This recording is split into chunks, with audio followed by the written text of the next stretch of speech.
Grade میں آئے. ہمیں احساس ہے کہ ہم اپنے بچوں کے راستے بند کرنا نہیں چاہتے اور تعلیم کا راستہ بند نہیں ہونا چاہیے. تو آپ محنت کیجئے.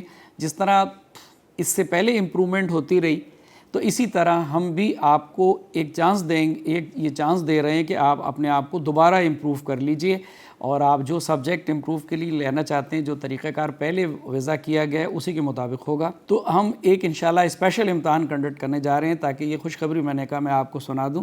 آپ محنت کیجئے اور اپنی پرسنٹیج کو بہتر کیجئے. اس میں گزشتہ سالوں کے بچوں کو بھی اس میں انکلوڈ کر لیا جائے گا تاکہ وہ بھی اپنی پرسنٹیج کو بہتر بنائیں. تعلیم سب کا حق ہے. تیسری بات جو میں آپ سے ڈسکس کرنا چاہ رہا تھا وہ یہ تھی کہ پہلے عام طور پہ ہماری سندھ میں یہ ہوتا تھا کہ ایک جو بچے امتحان پاس کر لیتے تھے ان کے بعد ان کو ایک چانس ملتا تھا امپرومنٹ کا. اگر وہ امپرومنٹ کر سکے تو ٹھیک ہے، ادروائز وہ امپرومنٹ کا چانس ختم ہو جاتا تھا، پھر بچہ سیکنڈ ٹائم امپروو نہیں کر سکتا تھا. اب inter board committee of chairman نے اسلام آباد میں یہ ڈیسیشن لیا ہے. اس سے پنجاب کے پی میں بھی نافذ کیا گیا ہے. تو ہم نے سوچا کہ کیوں نہ ہم سندھ کے بچوں کو بھی یہ فیسلٹی دیں.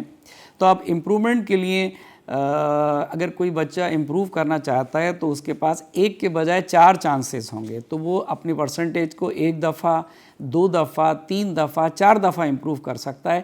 اور ہم اگر جب تک اس نے ہائر گریجویشن کے اندر داخلہ نہ لیا ہو تو یہ اس طرح ان بچوں کو زیادہ بہتر مواقع مل جائیں گے اپنی پرسنٹیج کو امپروو کرنے کے لیے، اور وہ یونیورسٹی میں اپنے ایڈمیشن کو سیکیور کر سکیں گے. آپ محنت کیجئے اور انشاءاللہ انٹرمیڈیٹ بورڈ اور سندھ کے تمام بورڈ جو ہے جو بچوں کی بہتری کے لیے اقدام کر سکتے ہیں وہ کریں گے.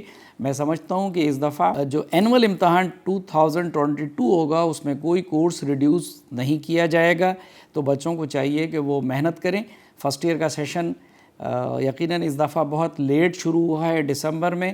تو بچوں سے بھی درخواست ہے کہ وہ بھی زیادہ پڑھیں، اور ایجوکیشن ڈپارٹمنٹ سے بھی ریکویسٹ کریں گے کہ کچھ کریڈٹ آورس اپنے ٹائمنگ بڑھائیں تاکہ بچے زیادہ پڑھ سکیں. ہم بار بار کورس کو ریڈیوس کرنے سے ایکیڈمک لاس ہوتا ہے، اور اس طرح جو ہماری جو بچے آ رہے ہیں ان کو بھی جو ہے وہ ایکیڈیمکلی طور پہ ویک آ رہے ہیں. تو ہم چاہتے ہیں کہ اگر دنیا سے ہمارے مقابلہ کرنا ہے تو تعلیم کے میدان میں تو ہم کسی طرح بھی کمزور نہ ہوں، اور ہمارے پاس اچھے بچے ہیں، ہمارے بچے ذہین بچے ہیں. اگر ڈائریکشن ٹھیک ہوگی تو انشاءاللہ یہ پروگریس کریں گے اور یہ پاکستان میں بھی ترقی کریں گے اور پاکستان کا نام روشن کریں گے. پاکستان زندہ باد.